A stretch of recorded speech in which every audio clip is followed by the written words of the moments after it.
আইনের চোখে সবাই সমান।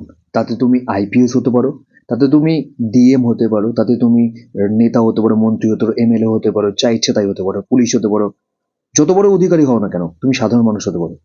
সাধারণ মানুষটা একটা দোষের জন্য যে সাজা পাবে, তুমি যদি আইপিএস থেকে এমএলএ থেকে শুরু করে যাই হও, তুমি সেই সাজারে পাবে। এটা কি আমাদের আইনের মধ্যে পড়ে, আমাদের ভারতীয় সংবিধানে এটা পড়ে। এবার ভারতীয় সংবিধানে এটা কেন হয়েছে যে আইনের চোখে সবাই সমান, ইকুয়ালিটি বিফোর ল? এটা কোথায় আছে? এটা হচ্ছে আমাদের মৌলিক অধিকার।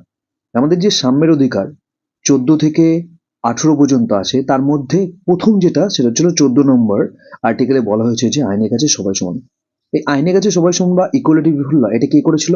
এভিডিসি। ওকে।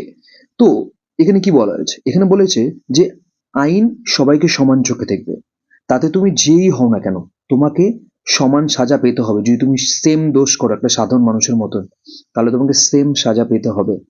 সংবিধান তৈরি করা হচ্ছিল তখন দেখলো যে না, সবাইকে সমান সাজা দিলে হবে না। এখানে কি কিছু কিছু ক্ষেত্রে কাউকে বাদ দেওয়া হবে। কেমন?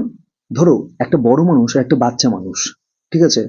যদি একজনকে বাচ্চা মানুষ হুট করে, মনে করো সে খেলছে, সে জানেও না, ঠিক আছে, তার হাতে একটা দেখলো সামনে একটা পেন আছে, এবারে একজন শুয়ে আছে, গিয়ে ফাটাং করে কারোর চোখের মধ্যে মেরে গেলো, সে তার চোখটা কি হয়ে গেল, নষ্ট হয়ে গেল, সেই চোখটা মনে করো অন্ধ হয়ে গেল, কিংবা কারো বুকে মেরে দিল, ফটাং করে সে মরে গেল। তাহলে কি একটা বড় মানুষের মতনই তারও কি সেম সাজা হবে? না, তার কিন্তু সেম সাজা হবে না। কারণ সেই মানুষ, সেই বাচ্চাটা কিন্তু জানেই না।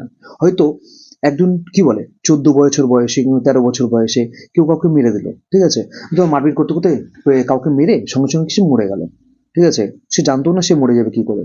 কিন্তু তারপরেও যদি সে মারা যায় তাহলে কিন্তু সে সমানভাবে দোষী নয়, কারণ সেই একটা 18 বছর প্রাপ্তবয়স্ক মধ্যে একটা তফাৎ আছে। তো সেটাই বলেছিল যে সমান, অবশ্যই সমান, কিন্তু বাচ্চাদের ক্ষেত্রে কিছুটা হলেও সেটাকে মাপ করা হবে। তো এইভাবে নিয়মটা বানিয়েছিল।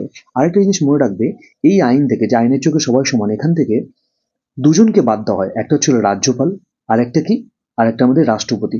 যদি কোনো পদে থাকে, সে যদি রাষ্ট্রপতি পদে থাকে যে সময়কালীন, সেই সময়কালীনের মধ্যে যদি তার নামে কোনো কেস হয়, সেই কেস লড়বে না, সেই কেস তার নামে ফাইল হবে না। কিন্তু যখন সে পদ ছাড়বে, তারপরে সেই যে দোষটা করেছিল সেই দোষের জন্য তাকে পরে হয়তো সেটা রায় হবে, কিংবা সেটাকে মামলা লড়বে, লড়ে তার যা শাস্তি হবে সেটাই হবে। কিন্তু যদি সে পদে থাকে, সেই থাকাকালীন এটা হবে না।